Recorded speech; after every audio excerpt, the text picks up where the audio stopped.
It's on change.org. Yeah. Uh, if you know.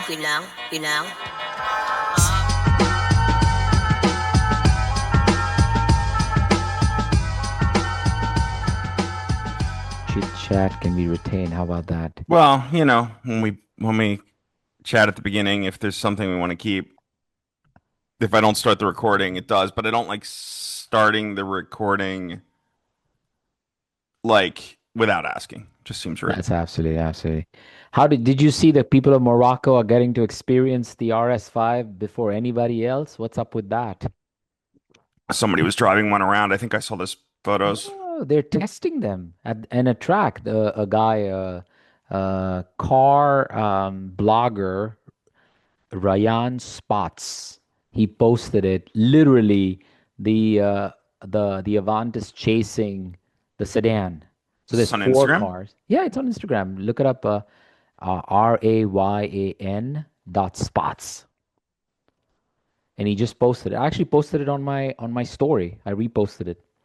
So originally the four cars, two sedans, two Avants were driving around, and then he caught them testing, and the Avant's going sideways. It's so cool.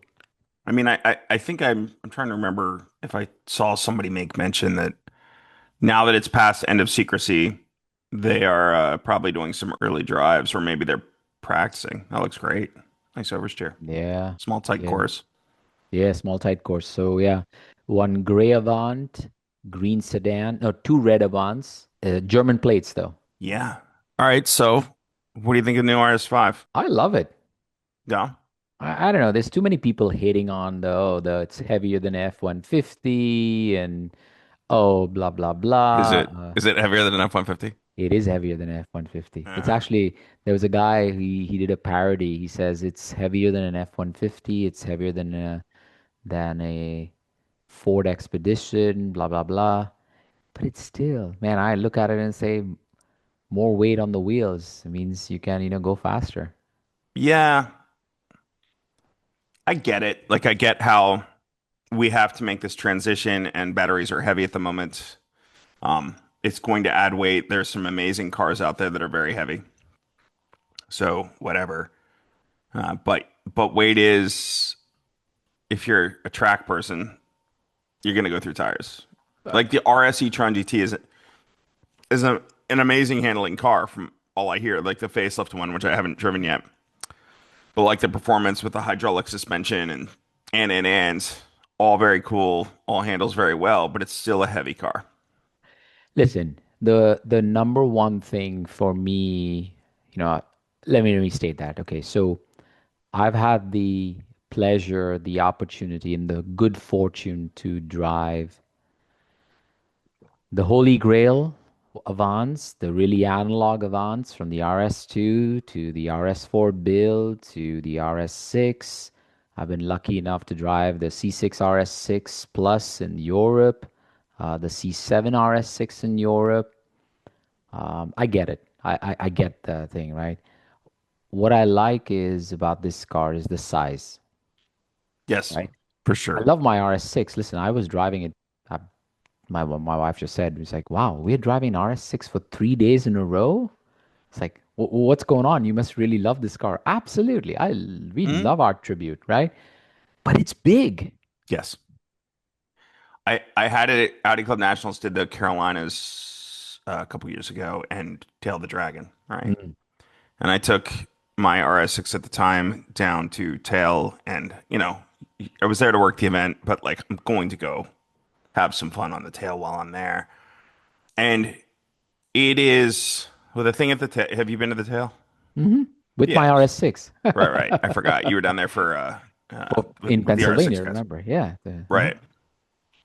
So for me at least, right? Like, well, they tell you like don't, keep it between the mayonnaise and the mustard, right? The white line and the yellow lines, and you don't cross over. The bikers tend to lean over, but whatever. It's not that wide a road, and I think what I don't like about the RS6 is what I also don't like about the modern 911, which is they're so wide and Why? so big that you're not really picking a line to cut an apex unless you're crossing a painted line. If you're not afraid to cross the painted line, which a tail can be tenuous at best, right? Right. Then you're really just keeping it between the lines, and that's not really all that. I don't find it all that fun, right? Like I find driving a road like that is more. Not that I don't find the RS6 is fun, and I did, but like I find it more fun when I can pick my line and cut an apex, and not have to be in the oncoming lane to do it. And so that width, I am curious how this thing is like, what, 4 centimeters on each side wider? Hmm. Like those Hmm. flares are cartoonishly big on this They car, are. which look amazing. I completely agree. I think, without getting into explicatives, I think this car looks amazing. Now, do you want to nitpick on the placement of the Audi rings? Oh, it's half up, half down. Right. You want to nitpick on the carbon? It's not the weave carbon, it's the forged carbon. You want to nitpick I think that's on, just a package, though. yeah, it's like, Right. oh, alu trim is not available. Guys, we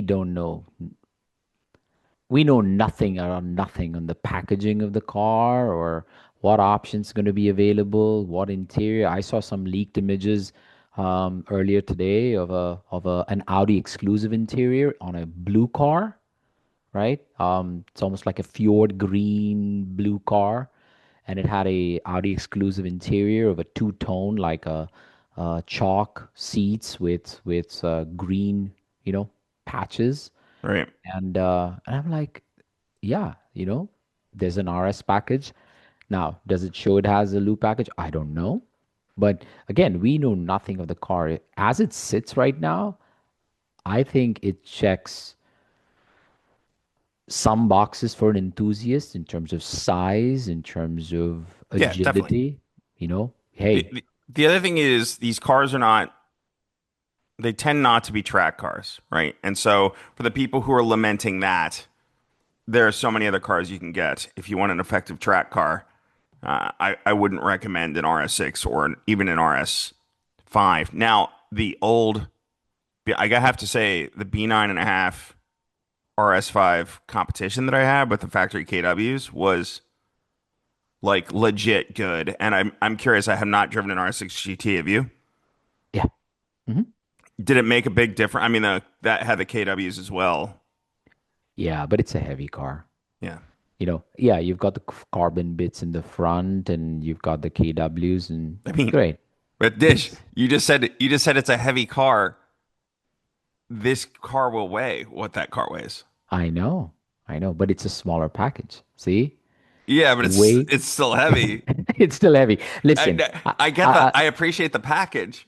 Like it I is. thought the B9.5 was the right size, so It is. I would love to get the smaller, but Yeah, it is heavy. It is heavy. Don't get me wrong.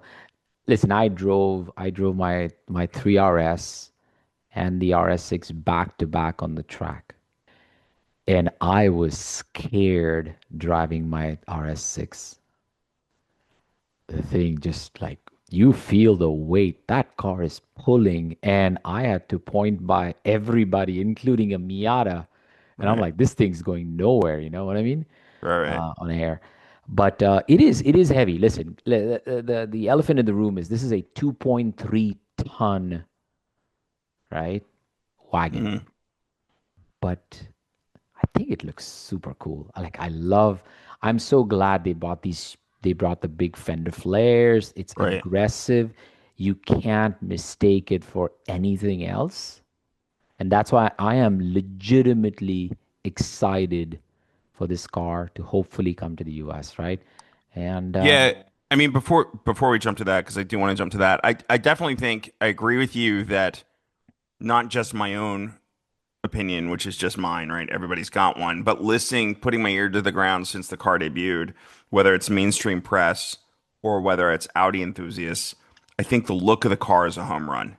Even though people have been kind of down on where current Audi design has gone, right, this definitely seemed to do everything right within that context, just as the RS6 does. Like I used to say that right. about my RS6, which is like I loved the car and I thought all as a whole, it's a beautiful, wonderful design. It's overstyled. There are too many things going on in the car. And but that's a nitpick, kind of like what you were saying with like you don't like the forged carbon, okay, you don't like the badge placement or the badge Right. design isn't an Right. italic or whatever. As I've seen some people comment about, like I agree, these are all things that we can fine tune, I suppose, for the most. Absolutely. That's Uh, the aftermarket, aftermarket, community and enthusiasts are going to be like, great, I can build you another diffuser. I can build you another right, skirt. You want to place something else. Yeah, that's where then you can express yourself, right? Hey, right. you don't like the seats? You could put the RS6, the carbon seats from Recaro, right? But as a package, to your point, like let's go back to how you explained it, right? Within the limitations or confines of Audi's current design philosophy, right? I think this car's a home run, Totally.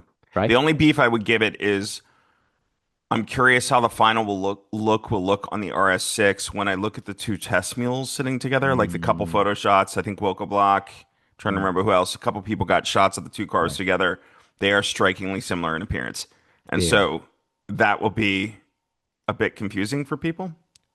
But that's it. Again, that's a nitpick. It's a home run. I think Yeah. everybody everybody went from like kind of lukewarm to cool on the B10, and now like the B10 groups I'm on Facebook are like, everybody's kind of hot on this car and what it means, and more than likely there will be an interior improvement between now and when the car arrives. So You think um so? I do I do think so. Think some buttons are gonna go in instead of all the haptic stuff? I mean, within reason, dude. I don't know if they'll change actual hard design between now and facelift, but you can you can upgrade a material. Like those lower door panels are Right. pretty plastic, They right? are. They are. Uh, and that's a weak point on the car. And, maybe could you get rid of like the touch screens for everything? Probably, I don't know. Maybe not on the dash, or sorry, not on the dash, on the steering wheel. We're already seeing didn't it have rollers, whereas the earlier ones didn't. Mm-hmm. Mm-hmm. I, Right. I think the best look of the car, in my opinion, is the rear three quarter. Like that shot that you can see the sun hitting like the bulges, the rear, Yeah. and then the look. I think that just looks so cool.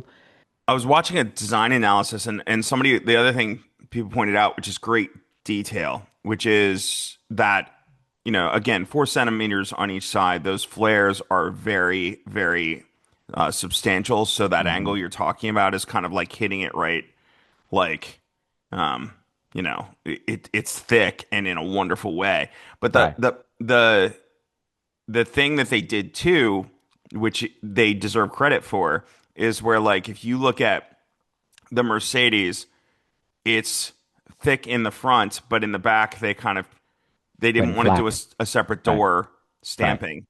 And in BMW on the M4 or M3, I guess it would be, they did the flare on the fender, but they didn't do a new door stamping. So it kind of doesn't really line up with the flare very well at the rear. It's kind of Hmm. inelegant where the Audi is just cohesive. They spent the extra money and it shows. It does. It does. It absolutely right. I think the question is going to be is how many parts or what percentage of parts this car will share with the A5. Well, I call it the 4, but I can't call it the 5 because it is actually an RS4. And I honestly wish that they would have called this the RS4, but it is what it is. Yeah. If it ever comes to the US, that's an easy fix, right? A 5 to a 4.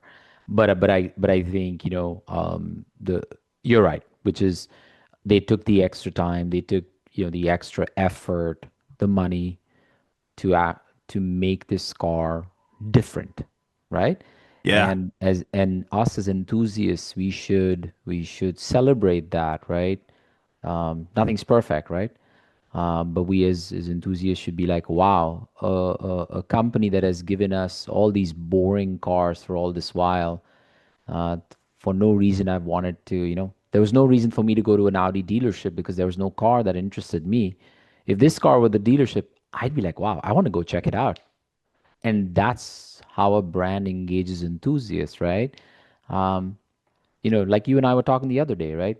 How many years has it been since we got our RS6s that unless you want to get a service on the car, you just there's no reason for you to go to the dealership, right? There is no R8, there's no Halo car that excites you to get you in.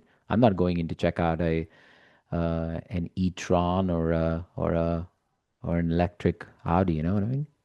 I'll throw us a curveball at you. You're talking about the A4, and I thought of a really great way that Audi could never afford to do to make to make lemonade out of lemons on the whole A4 thing.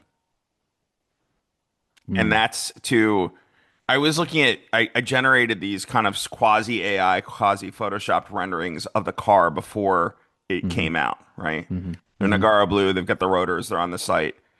People called me out for it, and they were right. The proportions were a little bit RS3, meaning a little more mm, compact, a little mm, taller, whereas the mm. A5 has gotten quite like C5, Right. C6, A6 like, right? And so it looks a little bit like if Audi had the equivalent to a BMW 1 Series, Mm, right? If they did a small longitudinal car, which mm, might make the RS3 redundant, but if they did a like what was the B5A4, right? Which is mm. a small longitudinal, that would be That was be chef's kiss. yes. And I'm hoping with the new CTO and the new leadership. But there's actually a really interesting a really interesting video I saw on YouTube yesterday. It says excited for Dr. Crazy to come back to Audi. I don't know if you've seen it. It talked about one of the core reasons Audi is kind of lost their pizzazz, if you will. They say, there's been there's been more changes. There's been no more CTOs. Each CTO has been there for a year and a half, and finally you have somebody who's come in and who has actually built a wide body, S2, right? Right. Is known as Dr. Crazy. He's come from Lamborghini. He's through and through a car enthusiast. So, there is hope, right? There's hope that a small little car comes along that Audi, resurrects that oomph back in the brand, Yeah. Yeah. So I don't know. You know Yeah. you know more about that than I do. So yeah. I What are think your the video thoughts? you caught might have been B Sport, which Yes. is this guy who I don't know him, haven't talked to him. Maybe I'll see if I can get him on the podcast sometime. He's like former Audi development engineer. Ah, So okay. like I do this part of the site. I don't know if you've ever seen it, but I do this part of the site where I kind of curate YouTube Mm, videos, like stuff I see that's cool, podcasts, whatever. mm-hmm, And mm-hmm. whenever B Sport does anything Audi oriented, I tend to cover it because he's super knowledgeable and knows like internal workings and can speak definitely from a position of authority. So yeah, he was one who I think he went back from the history to like Michael Dick, who was he was head of development back in I don't know 2012 or so, Right, right, right, right, right. and kind of came forward and went to like Durheimer and whomever and so on and so forth till we get to today. And you're right, they never really stay very long. And I don't know how to pronounce his last name, but Gregory, the Frenchman who just left, Right. Mm-hmm. Boquo, I don't know. Hadn't met him, so I've never had to say his name in person. I just read it. He was there for barely a year. Right. So I'm curious what that. I take it more as an intentional shift back towards engineering of like hard engineering. He was more of a software guy. I don't know. We'll see where it goes. So let's talk about something, right? So Yeah. I think the piece that a lot of folks are curious, right? Says so somebody reached out to me as soon as the car came out and they're like, "Are you getting one?" I'm like, "Getting what?" "The new RS5." And I'm like, I was in meetings. I'm like, "RS5? Why would I get an RS5?" They're like, "They're coming out in the Avant." I'm like, "Seriously?" So here I am in my split screen, like while I'm on a call, like I'm Googling and blah blah blah. And people had started posting on Reddit, "No, it's not coming. No, it's not coming." And our dear friend Autotography said, well, he asked people that when he was there at the release, and they said, "Nope, it's not coming to the U.S." All right, fair enough. He is a known source, or one of the known authorities, and has done But again, I question that, right? Hmm. And then Doug Demuro, in passing, I don't know if you've seen that video, I have. uh, and he's like, "Oh yeah, yeah, it's coming," and then he just moved on, and I was like, Right. Interesting." So I don't know if it's what the thing is, but I think there is a business case for it to come. What are your thoughts? Yeah, if you don't mind, I'll dig in. I'll tell you Yeah. everything I know. Well, most everything I know. First of all, we're all talking to sources who are kind of either speaking off the record Hmm. or in a position like, for instance, you look at auditography, you got to think about the context in which he asked, right? Hmm. So I don't think he said, and I haven't asked him directly who he was speaking to, but that's key because if you look at like you look, he's probably at a well, he got early access to the car for photography, right? Like so those guys all had that like teaser where they had the Hmm. pulled the blanket up and teased a little spot of it and whatever. And so he was there for that. And the question is who he was interacting with while he was there. So it could Hmm. be a designer. It could be and I saw you just put a new video out on it. I didn't have a chance to watch it before this recording. I probably should have because he might say who he spoke to. Right. In that could be a PR person, could be a marketing person, a product planner, even a product planner in Germany though. Is by the way, he is on LinkedIn. I saw him. I don't know him. I just followed him in the last. You asked the last time we spoke who the product manager was for RS5. He's on LinkedIn and active. Mm. Because I saw it like I don't know if LinkedIn was listening to us, but it popped up in my feed like literally the evening after we spoke.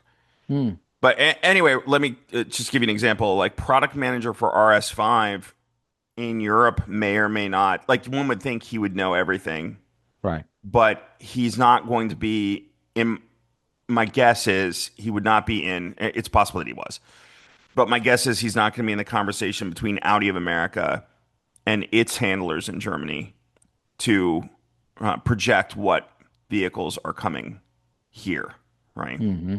Yep. And so, if it's a PR person, same thing. A German PR person might have heard something somewhere, but like thought they had an answer, gave him an answer. That doesn't make it so.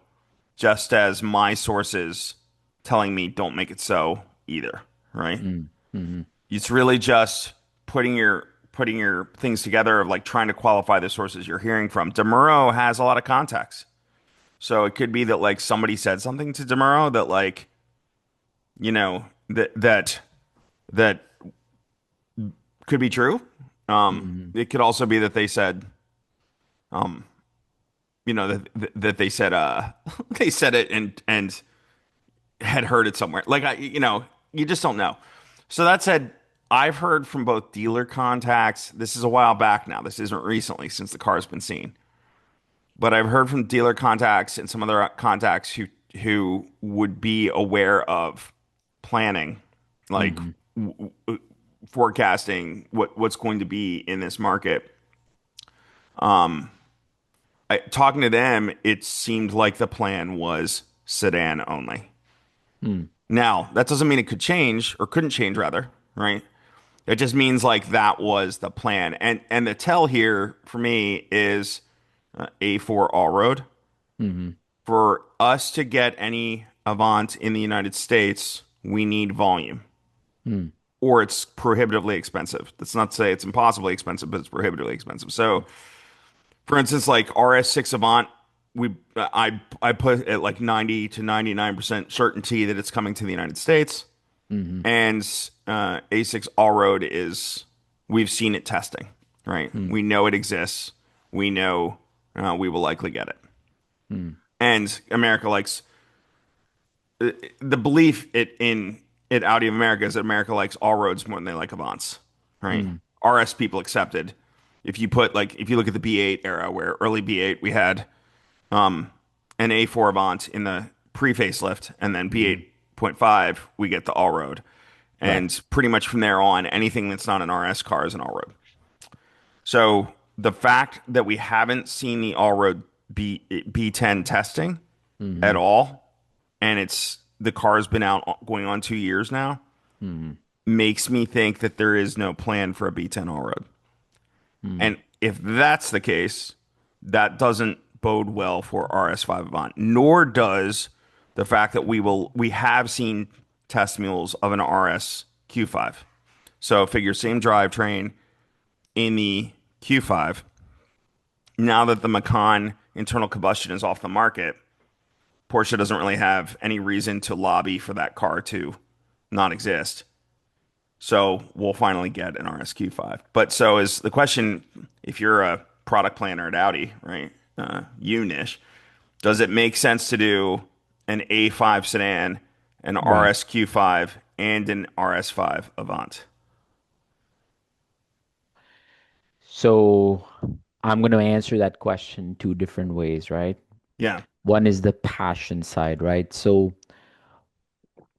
as a product manager, strategically thinking, what's going to infuse some excitement back into the brand? A yeah, brand kind of is kind of lost its way, right? Is you bring a car and take into account, when the RS6 came, when you and I bought our RS6s early on, people were like, oh, that's going to be such a niche car. Oh, that's going to do nothing. They're going to sell a few hundred and then Audi's going to lose a lot of money. Well, lo and behold, those cars, they were flying off the shelf. And now you have the most amazing RS6s in every different color. And it's done so well for Audi, where Audi actually made some part, leftover part cars, and those also sold, right? right, So, strategically, you know, as a strategic leader for my company, I'm thinking of what differentiates my company from the others, the BMWs, you know, Mercedes, and how do I provide a halo car? And I think this car, even though it's the mid-size car, is going to be able to change and influence the talk track of Audi. Okay, so that's the passion side, right? Now, if you look from an operations point of view, I think the deck is stacked against this car. right. The reality, right? Is Audi of America, have they budgeted for the car? I don't know. At this point, I'm going to guess no. No. Right. But I'm going to try to avoid saying, as we said earlier, because you and I had a conversation earlier, and I hate when people keep saying, Right, right. like we said. Yeah.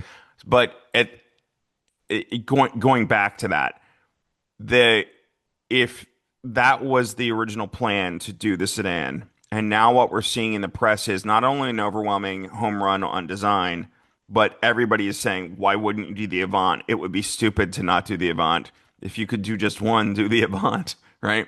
Right. If you look at, I was commenting on Audi of America's post. They threw up a few photos of, or Audi USA on Instagram, right? They threw up a few photos of the sedan, and everybody it was a pylon of like Avant, Avant, Avant. So could they pivot? Yes. Would they need Germany's support to make that pivot? Yes. But if Germany wants to send a signal, and you mentioned Ruben Moore earlier taking over as Right. development chief, Formula One, which is closely tied to these cars, right? Six-cylinder Right. hybrid. Like there's a direct correlation that one can make from a marketing perspective. That would be a way to do. I mean, now would be the time. The timing is good for that. And Exactly. going to what you were saying earlier, not to get on a soapbox and not give you a moment to respond, but the other thing I would say is, I think you're spot on with if you're a product manager, if you just go with numbers and logic, right? Q5 is where the volume's going to be. So RSQ5 is going to be the top seller volume wise. Sedans sell better than Avants in general. So that makes sense. Why not just go to with the two volume models? The problem is RS cars aren't they it's not a conventional volume question, Buyer. right? Right. RS cars are Exactly. an image leader. They represent the brand, and fast Right. wagons represent Audi probably more than any other brand in the market. Maybe Volvo at one time, but that ship passed years or sailed years ago. Right. So the other side of this is BMW has an M4, M3 sedan in the United States, right? Mercedes-Benz has an AMG in that class as a sedan. Nobody has an Avant. So you take that Avant space And trust me, if BMW put an M3 Touring in this Yeah, market, do you know how many Audi owners, like legit absolutely. ambassador, dyed in the wool Audi owners would probably jump ship for that car? Oh, absolutely, Right, including myself, right? But right. look at the market opportunity, right? So, because in my line of work, I have to think not just what the next 30 days, but what's the next 3, 6, 9, 12 months the strategy is going to be, right? Yeah, And that's my job because everyday operations, I have to provide governance and oversight, but I leave it to my team and I'm looking future. So if the way I put my that thinking hat is look at the market opportunity in front of Audi, right? You're testing the waters of a sedan and an Avant and the across every platform, right? Social media, conversations. The Avant has reinvigorated the conversation about Audi again. It's made Audi relevant, right?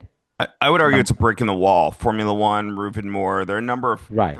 they're hitting a lot of Right. right So keys. yeah. So that's one. Right, Number two is strategically with the leadership that's coming, right? That's coming in. Here's your opportunity to to be able to um, be able to show a step change, right? right, The third is bring a model that's going to completely destroy the norm about your brand. You know, when I talk to my Audi friends, they're like, "Oh, the A5 is so boring. Oh, it's plastic peaches, blah blah blah." Do something that's really going to change, right? It's going to right. change the perception. And oh, by the way, maybe that requires a change in leadership in Audi of America, right? Maybe, yeah. So maybe it's something you Ha- know and I know. We'll see something we both know as of Yes, today. as of today. Yeah, Should we do some breaking news? we could. All right, let's do it. You first. Well, Daniel's out. Daniel's out, right? Daniel's going to China, Yeah, right? So here's your opportunity, right? Out of America, right? It says, hey, new leadership, new blood, new CTO. Let's bring it in, right? Let's do a right, pivot change. And as a strategy, then you build on that strategy, right? You bring the excitement back. You're like, hey, RS6 owners, RS5 owners, you've got the Avants, you've got. So let's make sure then strategically, then all your trickle down economics, right? Which is then people come in and buy A's and Q's and other RS products, but it brings that the excitement back. And that's what I think. And that's why I struggle in my mind as to why they, at least the speculation is they're not coming. Heart of hearts, I think the RS5's coming. So I will say this. I did ask the day it launched, I sent a note over to US Public Relations Hmm. just to see if they would the way I posed the question was based on the assumption that it would be sedan only. Right.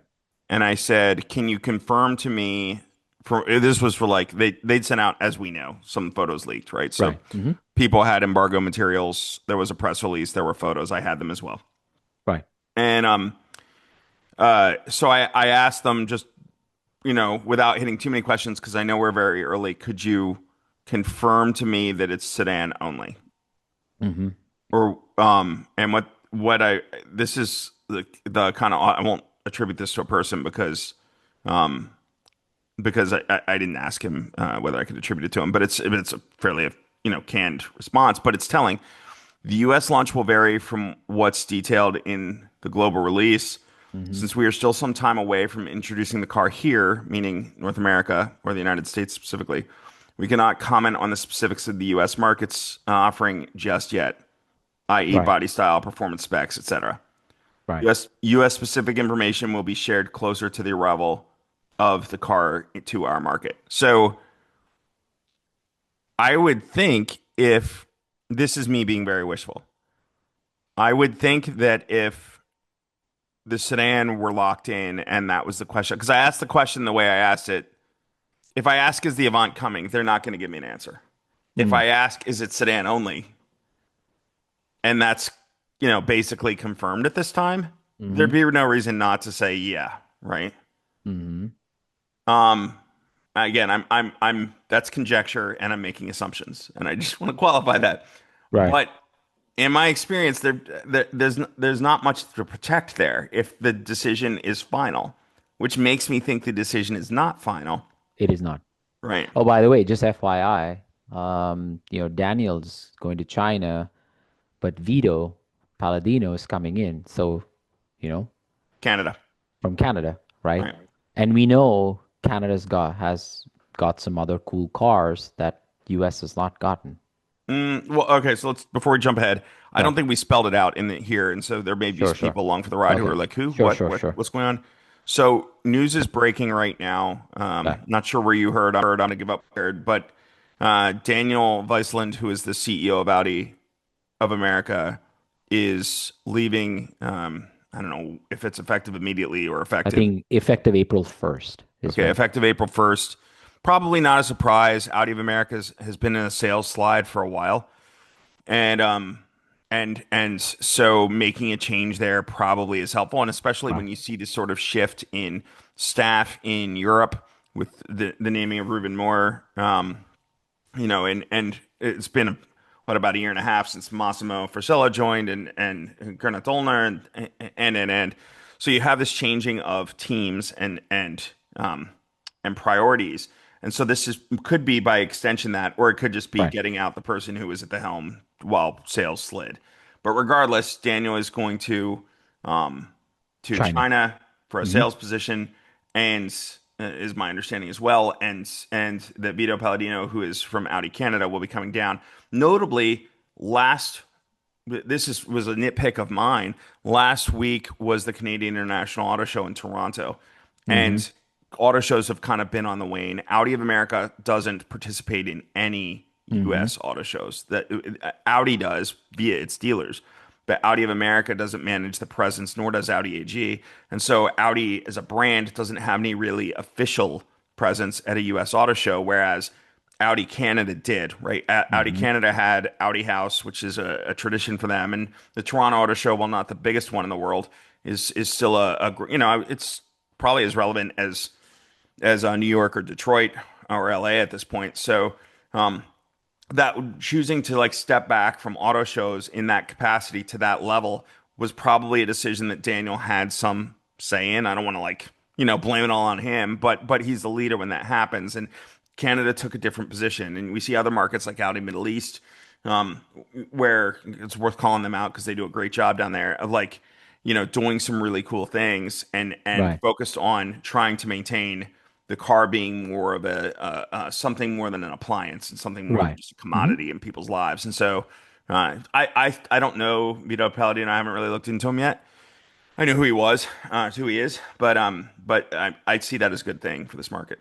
Oh, Your thoughts? absolutely. Absolutely. Right. Listen, you know, again, like you said, it Audi's always been an enthusiast brand. Listen, that's why we all love Audi, right? Quattro, the S1, E2, the RS4, the RS2, all the cool cars, right? That Audi made.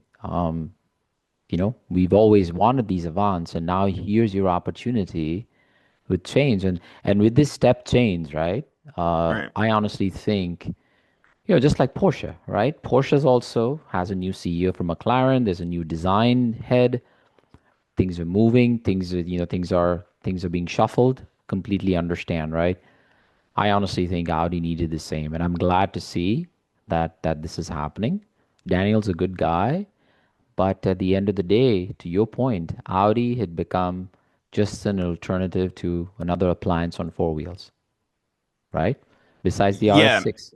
So, memorable product but even in that niche, that may bode well for the RS5 Avant. But where I'm going with that is, all cabriolets are gone, TT is gone, R8 is gone, all of the lifestyle cars, with the right. exception of the RS6, RS7, RSQ8, maybe, um, are kind of gone from the lineup Right. in the United States. RS3 is still here. Sorry, I forget about RS3. So like there, Audi doesn't have a lot of cards to play, at least until Concept C arrives. There, on again, off again rumors about a potential R8 on Temerario, but at the end of the day, none of that is here, and all of it's years out. Whereas Exactly. RS5 is much closer. Is right So here. Exactly. So why not, take yeah, a shot, what's it, spending a few $1 million if it's not budgeted to say, you know what, see, what's been the response to this car. There's an overwhelming response, people like you and I are talking about this car. If you had, last week, did we have anything to talk about Audi? Not really. Yeah, this, F1. yeah, F1, the Yeah. R26. um that way, we need to talk about the Audi house in Miami, for $10,000. That's quite the experience. But yeah. You want to dig into that quickly? Yeah, yeah, I did a yeah. column on that, and I think I hit it. I know I hit it right because somebody at Out of America reached out and thanked me. $10,000 is something that like it's a lot of money for any. Well, For most of peasants us. like us, yeah. It's a lot of money for me. But like, I'm not the guy. I remember being at Quail. It's like over $1,000 for a ticket at Quail, and I Right. balk at that. And like, it's still obnoxious for a day. There's a 3-day thing, I guess. But I guess where I'm going is like, I walk at Quail. I walked past a guy who's like had his wife and like 3 kids there. Kids were rolling around, didn't care about the cars, and you knew he spent $1,000 on everybody walking in, right? Right.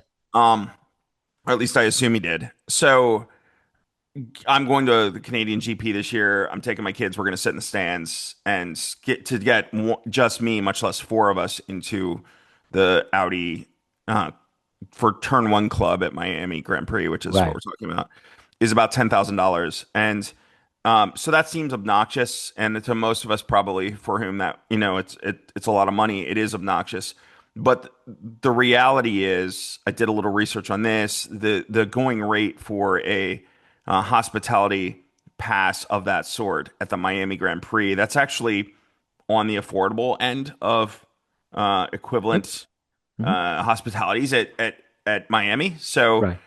you can still go to Miami and spend a couple $100 for a grandstand seat, get into the race, walk around, have a good time, and you're fine. Right. Um, it's not. I think we all kind of have the context of like the Sebring Turn One Club, which was a fraction of that. It Right. wasn't inexpensive, but it was a fraction of that. And we expect the F1 event to be similar. And the reality is the Miami Grand Prix and Miami are not Sebring, Florida. Right? They're Yeah, no, just no. different, Listen. different Yeah, products. yeah. I'll give you a personal example on that, right? So I did the Miami Grand Prix about 3 years ago, right?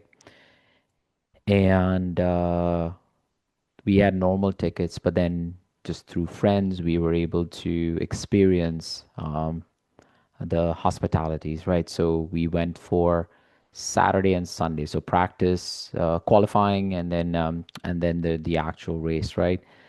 And a friend of ours, he's highly connected, so he's like, "Oh, let's just forget your seats, right? We're gonna check out all the hospitalities." So we went from sitting for about half an hour on the regular seats to all the way through the hospitalities, all the way to the paddock club, right? Hmm.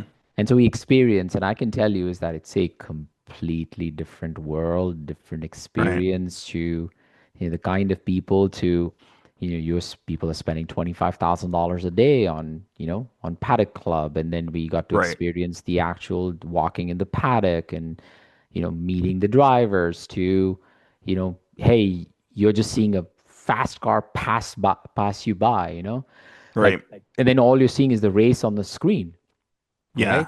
Yeah. I'd rather be at home rather than there in the rush and Yeah. yeah, I think that crowd gets motivated by the celebrity sightings and the yeah, yeah, rubbing yeah, elbows. I have no doubt the Audi drivers, at the very least, will be in that.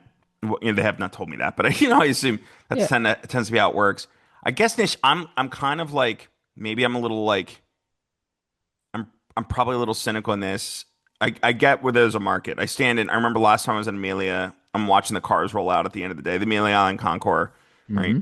That Haggerty puts on, and at the end of the day, around 4 p.m. The cars start rolling out. I'm sure you were there because you had your car on display. And it's a great time because you see these cars, you hear them, you smell them, you watch Right. them roll out. It's really, really cool.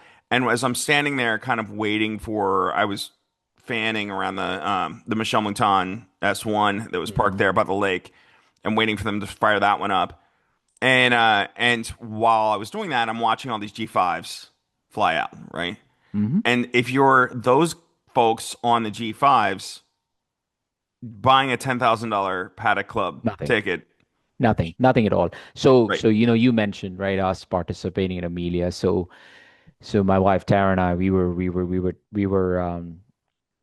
chatting, and just for the record, right, she's the one with the car problem, right? She keeps on buying a new Nobody car. buys that, Nish. You can keep saying it, but nobody buys it.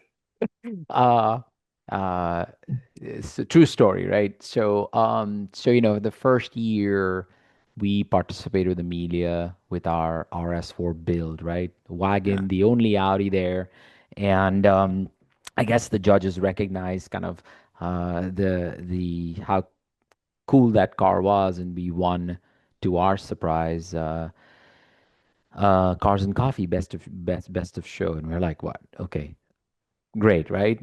And then slowly but surely, Tara's taste in cars has become more unique, and so we've had the opportunity to participate in the concours, to display cars in the concours, and we'll be doing the same thing this year, right? Um, but then as you experience these, and what do you call is the who's who club, right? It's a completely different experience, George, right? Yeah. Completely different, right? This year, we're going there Thursday. There's an event on Thursday, invite only. Then there's Works, right? So that we're displaying the car, our 3RS at Works. Then there's a Friday party, and then there's an invite only party because you know certain people now that you've displayed the car. Um, Saturday, the car's in the concourse. So, you're invited to these different events. And then Saturday night, there's another Haggerty party. And Sunday, cars and coffee. And to your point about the G5, these worlds very rarely mingle, right? Yeah. There's the people who are, Well, they do. I think that's one of they do, but it's what I love about a good Cars and Coffee.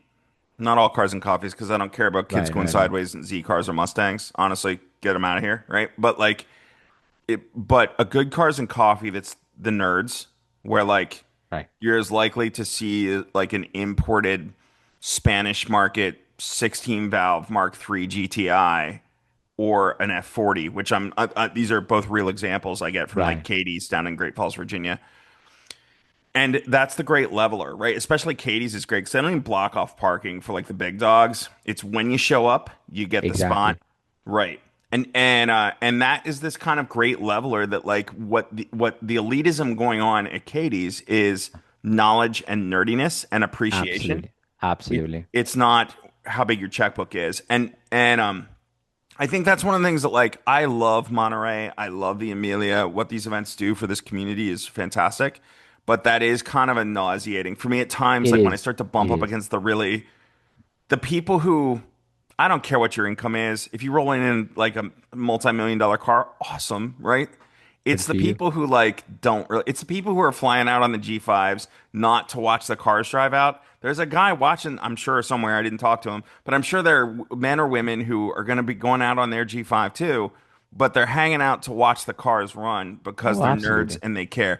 And those people, it's more the people who are, they say they're into cars or like dealers. I have a dealer friend who was talking to me about all these like cars I see shop pop up. The Porsche world has plenty of them, right? The Right. Sonderwunsch cars that like somebody got a slot for Sonderwunsch and paid to sample and whatever, and they built this car, and now here we are, 12 months to 24 months out, and the car's got 0 miles on it, and they're selling it.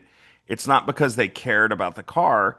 It's because they're the It's a whale, which status is the symbol. term I've heard, right? Like that just wants to be the big dog in the dealership and get the Oh, the absolutely. cool play thing. Right. And it's like, man, I want that Sonderwunsch paint to sample car to go to somebody who is a nerd who like is like totally, yeah, Dude, exactly, come on. exactly like you with your GT3 RS. And that's where like if those people are at at the Turn One Club, then great. It's the people flying out early on the G5s who like I just don't want to hang out with, and that's kind of like that's kind of that's kind of Miami. I'm stereotyping It is now, but that's Miami. why It I'm is. going to the It is. Canadian GP and not to Miami. Right. No, no, no. I agree. Right. So let's take the so I know we were going off topic, but let's Right. so here's another opportunity for Audi, right, with the RS5. Take the Sunderwunsch example, right? And we were asked recently about, hey, how was your Sunderwunsch experience? And we said, you dream it, they will build it within reason. But it's about not just to your point about people just building cars for the sake of building. Like I'm part of again, we don't belong there, but we're part of a group chat on WhatsApp that's PTS Sunderwunsch, heavy hitters. Yeah. And somehow somebody added us peasants, but that's besides the point. But everybody, you have to show your build sheet in order to get in. Doug DeMuro hates you guys. Did you see his? Did you see his? I actually texted Doug and I Did you? sent him a picture of the mileage on my car. Just for the record, even though we have a one of one Nogaro Blue GT3 Yeah. RS Sonderwunsch, it's crossed 5,200 miles. Do you wonder if I'm going to sidetrack you again because it's what I'm doing. It's right. It's Donald Trump's weave. Oh, wow. Going to another thing because I have ADD. Um, that episode. The other thing. This is also going unsaid. Now I'm going to say it. Doug DeMuro and his podcast did something recently where they were like kind of like hot taking Right. on Sonderwunsch and Sure. people who get off on specs Hmm. and Hmm. how he finds them super irritating because Right. XYZ. I suspect like look, Doug has earned all his money and he's bought some really cool cars. I think Definitely. I have a friend like him who just like buys whatever comes available to him, and there's nothing wrong with that. I love how casual my buddy is at doing it. He just kind of takes what's at the dealer and he buys amazing cars, but he's like he doesn't really have the time nor the inclination nor care about really spending all that time Right. filling out a spec. But some people do. And for the people who like are hyper either the whales or the people who are hyper anal about the car will never see any use. I agree with you 100%. But yeah, I'm curious if with Doug, if it wasn't more of a they're doing a podcast every day, and I feel like it kind of becomes a little morning zoo like where they have to Right. have A a hot topic. take or some sort of Right. issue Right. every Right. day. Yeah. So my point of view on that, because I did reach out to Doug and I forget the other guy. I actually know him through the Audi community, and I Oh, said, Nick. Nick, yeah. Yeah. I'm like, hey Nick, just FYI, right? There are some people who have PTS cars, Sunderwinch cars, who actually, yeah, we do nerd out on the paint colors, and which I will be doing at works, walking around the corral Right. and enjoying the cars.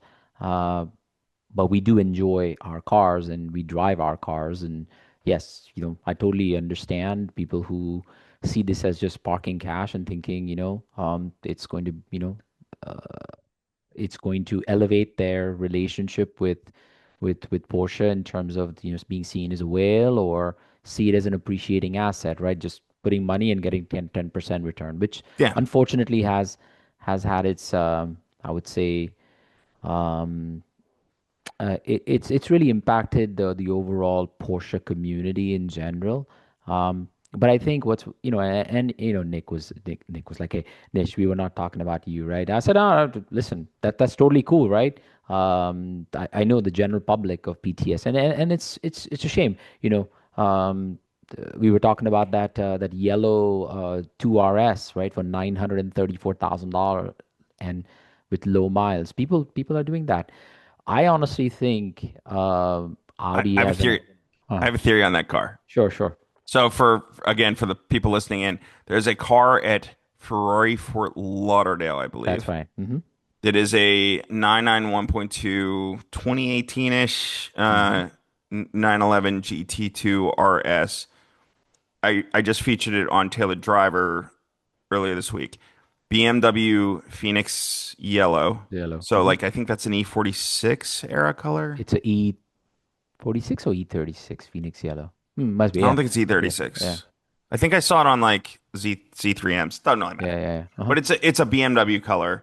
it does get painted on Porsche, but it's rare. And but Porsche makes it available. And then the person did like Miami blue, which is kind of like a Riviera blue, like on the green side, a really bold blue side of the spectrum, on the wheels, on the underside of the review mirrors, on the little washer bezels right by the headlight, Right. on leather on the vents, and seat belts. And my theory is like I don't want to.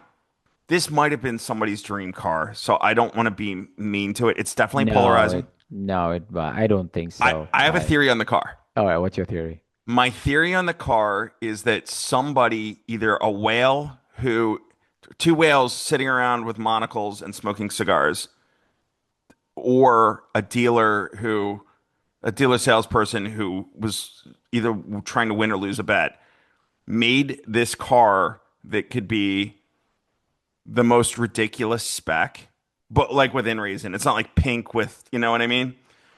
They There's wanted to enough of make a those ridiculous actually. spec and to Right. see if that would actually help the car because it's above market for a GT2 RS as far as what they've got it listed at. But then again, it's at a Ferrari dealer in Florida.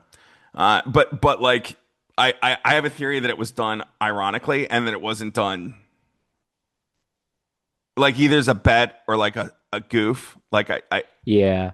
So there's also a third theory I have. So having spent some time now with gone through the process and then spoken to a lot of people, fellow collectors or folks, there is a subset of Sonderwunsch customers who want the highest build sheet just for bragging rights. So they're running up so it's a whale's whale, like the whale of whales. The Yeah. Moby Dick, Yeah. ironically, since So, we're talking Porsche. yeah. So I'll give you an example, right? So, for the record, I haven't shared our build sheet with anybody. So, it's none of anybody's business how much we spent on our car. It's hard-earned money, and Right. nobody needs to know All what right. we did. But that being said, because there's always comparisons, right, on this chat, and it's a little nauseating sometimes. But somebody said, "Oh yeah, they built a 3RS with and wanted to build the most expensive interior, so decided that every surface would be the graphite blue leather. Okay, but um, it's a blue car. I think it's not South Sea, but it's some dark blue, a darkish blue, Yeah. and graphite blue interior. The graphite blue interiors almost like $100,000 every surface, right? Hmm. Blue, right? And it's a darker blue, that's fine. Um, but why? Just because you want to, just because you want the most expensive, you know. And then you do decals from Sonderwunsch, and those aren't cheap. Yeah. Uh, I I wanted to put the decals on top of my PPF, so to make my car unique. But that's what I've noticed. There's a lot of people ask you, "Oh, how much was your build sheet?" I'll give you an example. We were at Cars on Fifth in Naples 2 weekends ago, and I have this actually on video. We were walking around, and they give the best of show prizes, and there's a best of show prize given to this Miami Blue GT3 992.1 GT3, and all the the cladding is all painted in a GT3 in gentian blue. And as a fellow Porsche owner, all of us are like, "Hey man, congratulations, congratulations!" And a friend of mine said, "Hey, Nish is also a fellow Sonderwunsch, car owner." And the first thing that guy says is, "Oh yeah, this is Sonderwunsch. Check my build sheet." And he had displayed his build sheet in the back with all the pricing. And the second thing that came out was like, "Oh yeah, I spent over $143,000 in Sonderwunsch."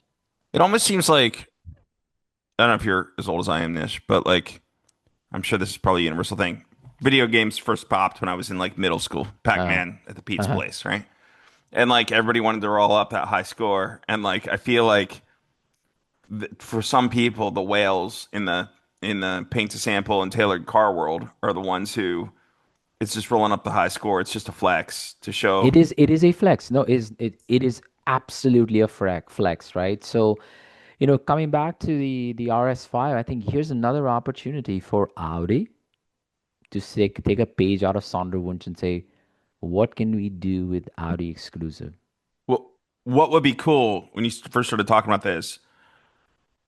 They with the 20 the sorry the RS tribute that you have, 25 came. They went to dealers, but I think there was thought of trying to put them in the hands of people who genuinely wanted them. I know with like Tino, our friend who bought the one from Audi Wilmington, there was Right. a whole delivery plan around him. He'd written letters prior to the car coming out, and so it was a bit of a PR win for them. And I do wonder if that wouldn't be like one way to make it happen might be to like even if you don't put it out on like a one of those platforms where you can like put up a business plan. I'm blanking on the name, and like people can give you money, or invest. You know what I mean? GoFundMe. Yeah, nah, not GoFundMe, but there's another one that was like a business incubator one. I'm trying to remember the Uh, name of it.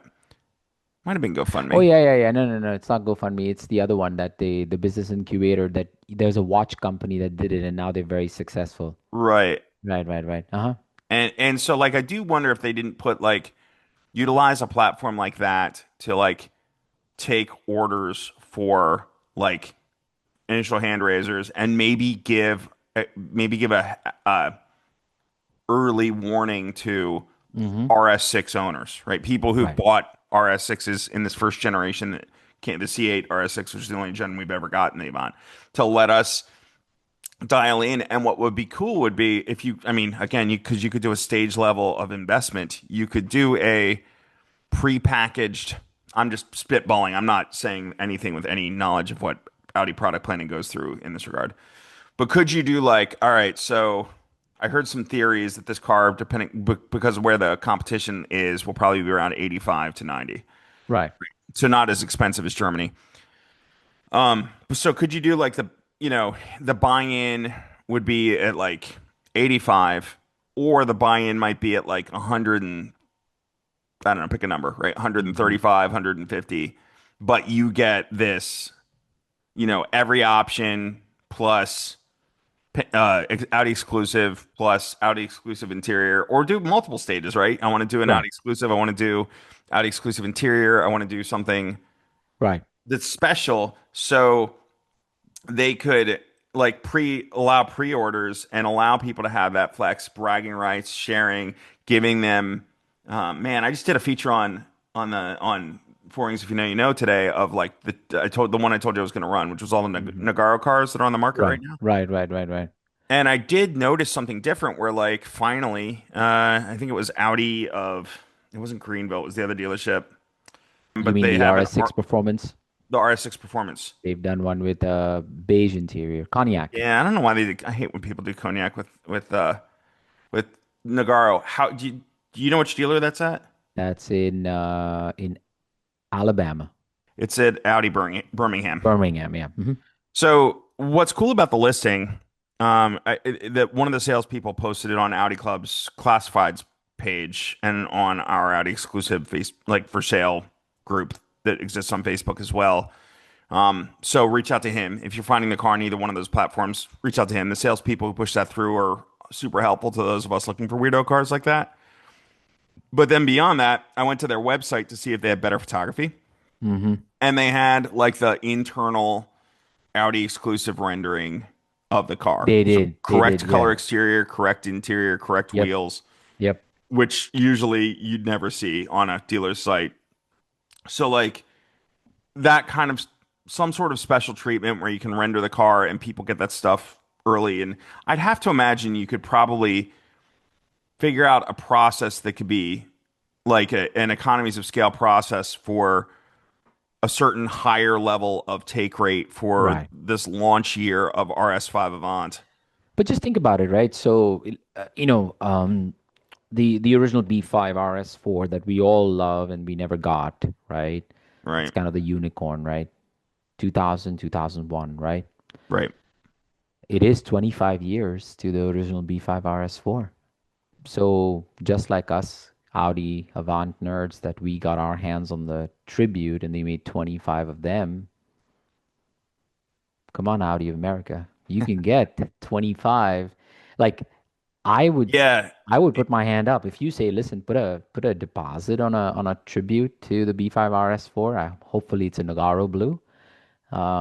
Yeah, it would be cool if they did another round of tributes. 25 cars, but if they locked out Nagaro again, that might annoy a lot of people. But once I had a car, I loved that they locked it out because it made it very exclusive. But where I'm going with that is like doing the exact same formula right, on a like literally exact all the same stuff on right. an RS5. Silver optic wheels, silver Come on, badges, come on. again, all of it the same. Listen, I've already, from aesthetically built a tribute that I posted the other day. Yeah, I saw your photo. There you go. Black There you go. wheels though. But yeah, No, I had silver wheels. did you have silver wheels? I thought they were I black. absolutely did. Come on now, I'll show it to All you. right. We're getting a little nerdy on the spec thing, but where I'm going with that is like I bet they could sell the Tribute had such a following, whether that's of the people who actually bought the cars or whether that's the people who lusted after the cars. If they did 25, technically though, if we're talking anniversaries, I gotta put a flag on the play. The the RS4 Avant B5 came out in 2000, not 2001. Okay. Okay.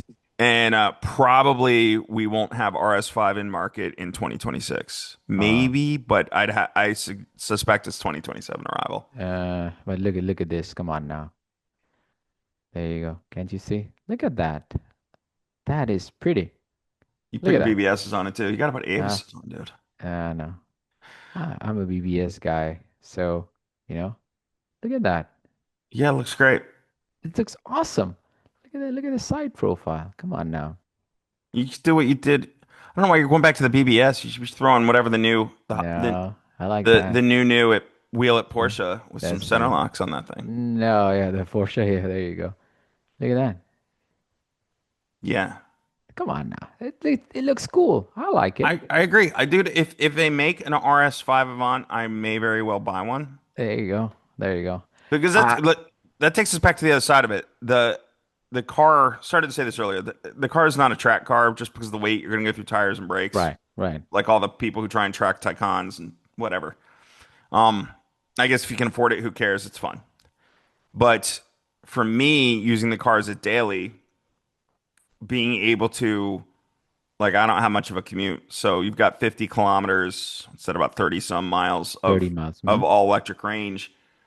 I have a buddy who has the new AMG E-Class hybrid here, like one of my local cars and coffee friends, and like he runs it electric most days, Mm. right? So I am there is part of me that like would love to have a cool hybrid because I have zero interest in like a Q5 hybrid or even Yeah, an A7 or an A8 hybrid. Just don't really do. How do they do that? yeah. How do they?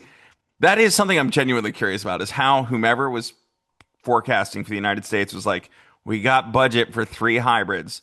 Q5 totally makes sense. Number one seller. Totally get that one. But then they go Mm. to like A7 and A8, and it's like, which are the two biggest sales turds in the lineup? And like, those are the two, right? So like, why they wouldn't do A5 Sportback or like, I don't know. or all Yeah, road maybe? yeah. I'd love to be a fly on the wall in these product management discussions, right? Yeah, Now, talking about this, right? So here's another market opportunity that Audi of America or Audi has, right? yeah, It's being done at Porsche. It's being done at which is Lamborghini, which is bespoke cars. How you yeah. build a, Sonderwunsch. How do you build that experience, right? How do Well, you build there's it? Hmm? I don't know for sure, but I'm not speaking conjecture here, but I'm gonna guess there's more profit margin and a greater volume of cars annually Yeah, going in. yeah, but the sticky factor here is now think of it this way, that trickle down economy, right? Right. You're able to build, the profit margins are definitely there, but it's about the long-term strategy of keeping people excited about your brand who then Right. buy lateral cars, right? You So here's your opportunity with all these new people to be able to say, you know what? we made Audi exclusive defunct in the Americas. We're coming back with all this energy, this vigor. We're bringing the RS5, and oh, by the way, nerds like George and Nish, Audi exclusive. We can go nuts on these cars. You know what I mean? Right. Then So I honestly think the timing is great. Is there a challenge ahead of us or ahead of Audi AG and Audi America? Absolutely. Can they make it happen? They ultimately can make it happen. You know what I mean? I think they, yes, I'm curious where it goes. I think they prioritized, I have a theory that some companies or some people who don't get the passion for a product, so in this case, car enthusiasts, people who don't get it lean on numbers as the easy button, right? Mm, So volume. And so that's why like an RSQ5 or an RS5 sedan would make more sense than an RS5 Avant to those people because they look at the numbers and that's all they really quantify is running up the overall annual sales number without looking at the additional effect of enthusiast ambassadors driving motivated to drive an RS5 Avant and then selling people on other Audis, right? yeah, absolutely. Mhm. And so I think that's kind of the thing with Audi exclusive too, where if you just look at the numbers, probably it does it pay to have Audi exclusive sales staff or training or whatever for the associated profit margin if you're only adding the associated profits to the program in your valuation of the program, it probably isn't all that important. Just like if you're only looking at sales volume on RS5 Right. Avant, it's not all that Right. important. You have to look further than the numbers.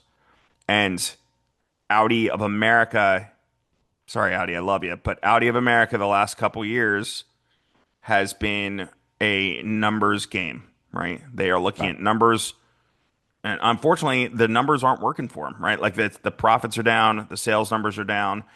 So if it's just a matter of like focusing on the numbers, that clearly from the outside, I'm sure there's somebody more intimate with the situation than me, but from the outside, doesn't look like a winning combination. Whereas, like you look at years where they were focused on image and experience, like when they're doing motorsport experiences or driving experience or European delivery or supporting Audi Club financially or making Right. sure that's growing.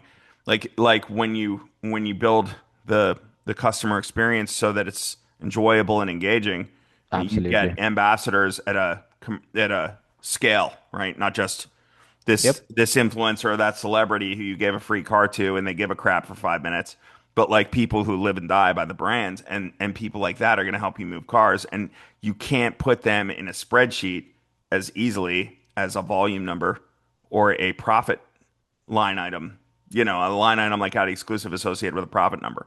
Yeah, no, no, I completely agree, right? So I don't know if you saw the pricing for the UK. UK just came out, right, for the car. Um, so I know Europe, they're saying 128. I think their initial pricing. Um, they're saying the cost in Germany is going to be 106, right? The Right. UK is 107. Now again, tariff, no tariffs. I can't say what's going to happen on the tariff side, but I think I've also heard the same rumors that this car is going to be, if it ever comes to the U.S., is going to be about a 25 to $30,000 difference between, or maybe $20,000 difference between the S5. So you're talking about sitting at around 85 starting Right. to about 105, which I think is a great price point. Listen, when we got our RS6s, right? We already thought they were expensive, but I think if you bring smaller, Actually, uh, I'm going to call you on the RS6 thing. When they announced pricing on that, it it's was like 120. 100. No, no. When RS6 launched into the United States, I think it started at 112, You're right. You're right. 112. which Yeah. was lower than RS7 or RSQ8. Like whomever did, and I think it was product planning, Right. whomever did the planning around that model was like, we're going to make this affordable. You're welcome, right? Like this is going to be the price leader in the RS6, RS7, RSQ8. That's true. That's mix. true. Yeah. Yeah. Unfortunately, the tributes we never got to spec ours, right? I mean, 137, they all went, right? yeah, they were all standard 137. So at that Yeah, but time, they I had like think, Audi exclusive plus leather and yeah, yeah, yeah, special the paint side and bolsters and all that stuff, yeah. all the fancy stuff. But they forgot PCCBs, so whatever. Yeah. That's I'd it. rather have those than the Bang& and Olufsen stereo, but they all Yeah, had to be the well, same. the stereo is nice, but I think listen, from a in the net, if you look at the package, the overall package, this car looks great, right? Hmm. Can it be tweaked? I've seen some pictures where the front, the next to the grill. If you take the license plate out, we live in Florida, it's a huge grill, right? Yeah. ChatGPT or Copilot helped me take that out, and I was like, it looks kind of like, so I put my Instagram handle on the plate. I was like, all right, at least that breaks it up. Um, but but I think it has the right proportions. I think the light bar at the back on an Avant looks much better than the sedan, at least in my humble opinion. I've seen some spy shots of the cars being different colors. It has the right proportions. Honestly, now it's just up to Audi to say what they want, and with the new leadership, maybe that's what's going to happen. I'm hopeful. You know what I mean? Right. So yeah, I'm going to plug my petition here, which is Yeah, I please do. think at last count, it's got 1,700 signatures. I didn't even think there were 1,700 people. Again, to your point, all those 1,700 people going to buy an RS5? Don't know. Right. Uh, but someone was suggesting maybe when you sign the petition, you put down a non-refundable deposit. I don't think most people are going to do that, but hey, go to change.org and sign the RS5 petition. That way, at least Audi of America knows that people are interested. Yeah, yeah, So yeah. I guess where I'm going with that is, do we think? I'll say this because you're an RS6 tribute buyer, and I'm a lowly RS6 tribute used car buyer. Uh, would people pay a non-refundable deposit, like a significant one, 10 20 grand, grand, 10 10 grand. grand, 20 grand, with contract to pay the whole thing? Because look, there's part of this is like trading your car and whatever. It's a little more complex than just throwing, a couple grand behind somebody's Right, startup right. watch company. I would However, say there is a subset of people out there. right. I know of people who are paying refundable $5,000 deposits to dealerships who have started lists for these cars. Yeah. So yeah. So if they did a Kickstarter where you had like two different buy-ins, one at Hmm. 90 for a base car, and then figure out the options once we get closer to US equipment list, equipment Right. details, Right.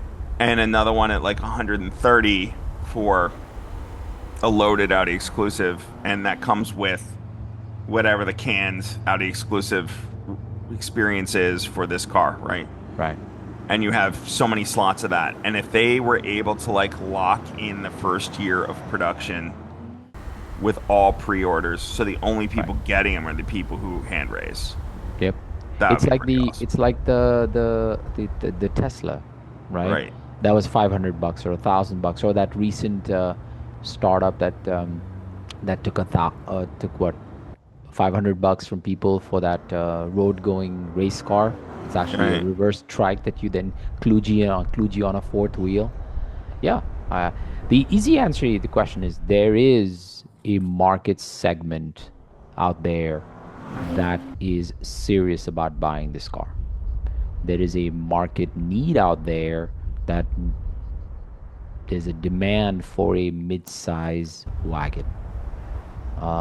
There is a market opportunity for Audi and Audi of America to redefine a market segment. And strategically, there's an opportunity for Audi in general to redefine their image in the Americas.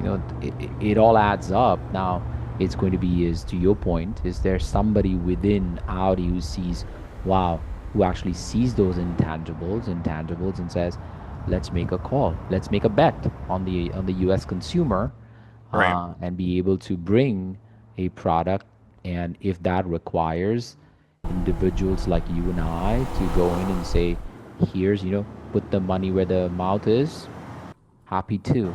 As long I, as you are given the opportunity to spec a car that meets your yeah, requirement. I'm not going to take something that just shoved down my throat, you know?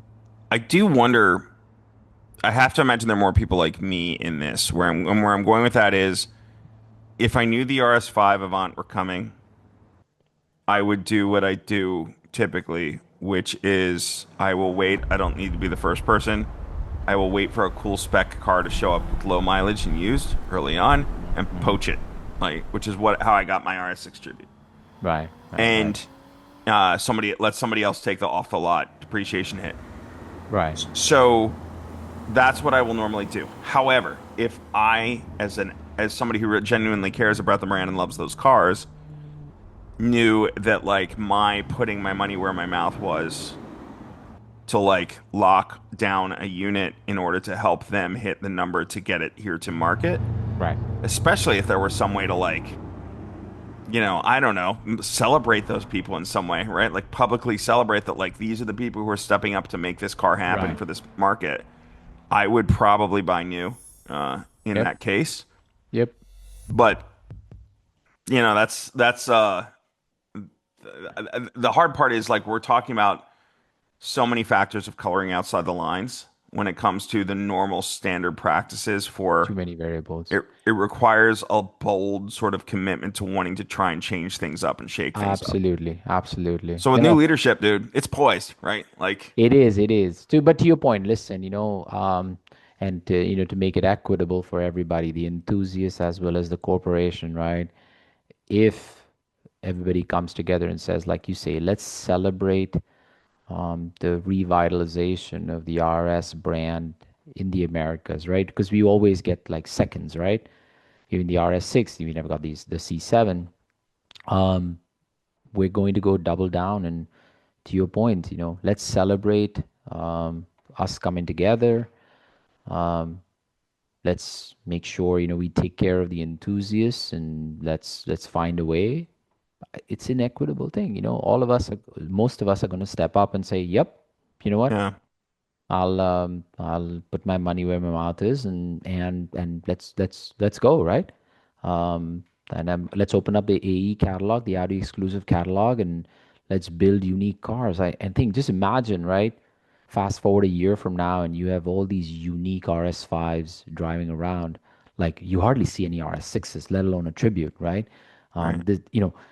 It's funny enough is I get more thumbs up. I've been using my Tribute for the last 3 days. People are like, "Hey man, great wagon," and I'm like, "Oh, that's so cool!" Dude, Like that car gets so much street cred. That's that owning that car for a while. I miss it for like you can drive into any cars and coffee right, anywhere. right, What other right, wagon could you get that? I mean, there are other wagons that get attention, don't get me wrong. right, But right, right. yeah, I guess I'll throw in a couple other ideas just for the benefit of maybe people who have Audi.de or Audi.com in their email. It is here are a couple other things they could do to change this up. In addition to that exclusive, like you're talking about, open up for these. If you're gonna do like producer level, whatever, founder level, whatever these people are who could pre-order these cars, let's pretend that fantasy is a reality, right? Throw in a package for European delivery. European delivery was a Oh, program that was closed years ago that I'm right, sure they could reopen, maybe not ongoing, but that would be another motivator to short of like calling up Jamie Orr and shipping your own car back to Germany to right, drive it over there, or like open air imports, or calling one of those guys to try and ship your car over. European delivery is something that's like most people can't have anymore unless you're maybe Porsche and a very select few others. And so to open it up for special cases like this, I would imagine this could be like an early follow this model for RS5 and you could do it for every specialty model from here on in, right? You got this yep, kind of like producer. There's a podcast I listen to that where they if you give them money on Patreon right, or whatever, they call you a producer, right, right? right, right, right. But like whatever, like you're kind of an investor in the company, if you will, and whatever word you want to use because you're not giving them shares, but something that makes them feel special. And every time a new model comes out, you have people who pull that model into the market. Right. Like, yeah, America, you want the RS3 Sportback? We can do it. We There need you go. 10,000 orders. Yep, Go. yep, yep, yep. No, I think so. I think there's, you know, that when you're at the bottom, you can only go up, right? And I think Right. this is the prime moment to summarize, right? This could be one of many discussions we can have, and I'm hoping, um, the more things line up and look promising. So if I know more information, I'll reach out to you. But I'll keep hoping and trying to push. Actually, funny enough, is I had sent Daniel Weisland a note earlier this week saying, "Hey, excited to see the RS5 being released. He's an astute leader, and we as enthusiasts, right? Tara and I, we would love for, and our friends would love to acquire an RS5, and we'd love to see one on the US roads. I'm going to do the same with Vito, right? Right. Going to congratulate him on his new appointment and put it out there that we are hoping that with his leadership, that we will see some change in the Americas and hopefully as one of the early indicators would be for him to push for the RS5 to come to the US. So yeah, really, really It'd be looking forward to cool. that. On as we're wrapping this up, what platform is your um It's on change.org. so change.org? It, Change.org. it and it may not be sign them both. I know of at least um one other one that popped up about a week. I think it was like the day the photos leaked. Somebody had one that they were pushing in like the B10 Audi forum or group on Facebook. So there might be multiple petitions out there, but sign them all, particularly if you're interested in buying one. And I will make sure to include it in the show notes for this show. And also, we'll run a story on. I saw Audi Club ran a story yesterday, maybe. And I'll get a story on Pourings if you know as well. Hopefully, we can message it. Would love to see it happen. And like I said, I'll probably step up and buy one if it makes a difference. Otherwise, when it's in market, I'll definitely buy one at some point. No, no, absolutely. So yeah, you're right. I just looked at change.org. There is one that has 37 signatures, has bring the RS5 but the decision maker is Audi AG. There's another one that has 70 signatures, and then there's one that's mine, which has 1,715 signatures. So yeah, I guess a lot of people supporting this, and Audi Club also supported this. So looking forward to that. And actually, I'm going to copy the change.org thing and send it to the new CEO of Audi America. Yeah. Good stuff. Good stuff. All right. Well, good. Hey, George, great chatting with you. I'm sure we'll be catching up, but thank you for sharing that lovely yellow Porsche with me. Um, It's a that shame was, you're not going to buy it. yeah, yeah, yeah. Sorry. If funny story I'll leave you with is yellow is unfortunately Tara's color that I think it's the bottom of the barrel. We actually had an opportunity to pick up a Ferrari Fly Yellow one of one 964 RS. Sounds cool. Beautiful color, beautiful car, truly a one of one. Maybe make an exception on that car. No, there's no exceptions Tara, with my beautiful wife. Tara, what are you doing, Tara? Nope, no yellow cars. I even had a 997 GT2, and now the car's absolutely bonkers in price, but at that time was available. The guy was going through a divorce, needed cash. 997 GT2. Nope, was yellow. Before you drop, do you know who Todd Blue of the Uh-huh. Lapis Uh-huh. collection is? I Yep. figure your affinity for blue, you should probably watch his collection. Because I Yeah, remember so he actually liquidated his collection, part of his collection actually. A friend of last year mine. at Amelia, right? The Mhm. 968 Turbo and Yeah, so he got rid of his 9923 RS.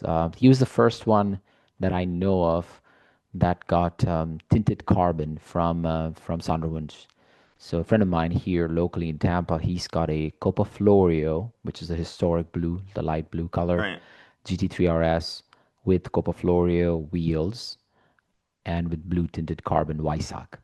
It's a beautiful color, Sounds beautiful cool. car. Dear friend of mine. So that was Todd Blue's original car. Todd sold a lot of his cars, unfortunately, but um, I wish I knew, but it went to, they privately sold to a lot of the dealers who acquired them, and then now Yeah.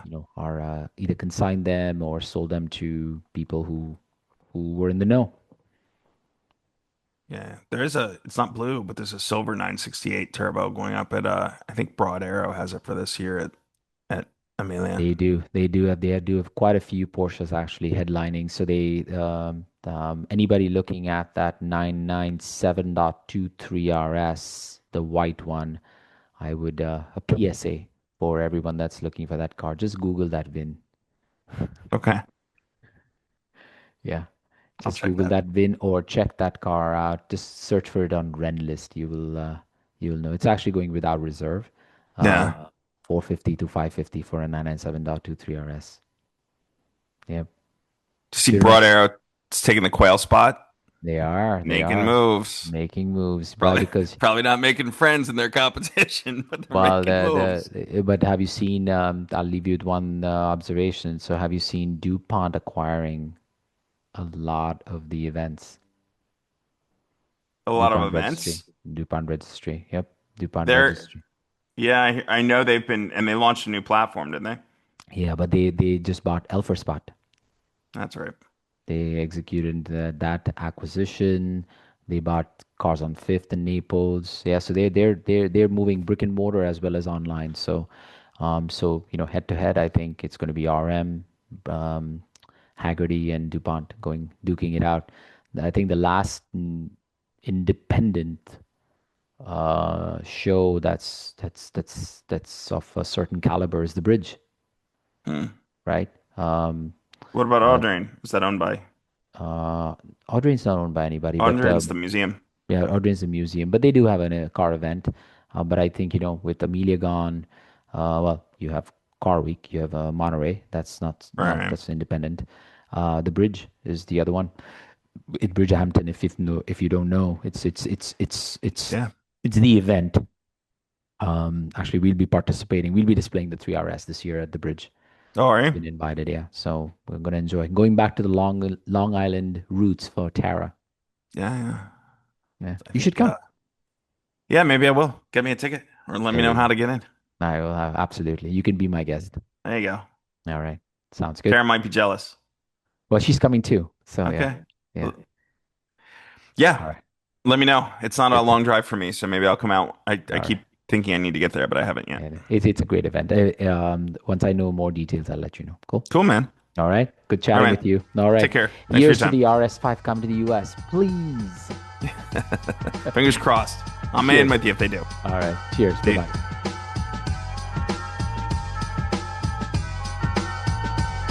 The Four Rings, If You Know You Know podcast is part of the Weekly Driver podcast series. For more news and features about Audi, visit the Four Rings, If You Know You Know website at ooooIYKYK.com. That's 4OsIYKYK.com. There you can also subscribe to the Four Rings, If You Know You Know Substack newsletter that will keep the latest Audi news and features coming straight to your inbox. Four Rings, If You Know You Know, is an independent production and not affiliated with the Audi brand. If you know, you know.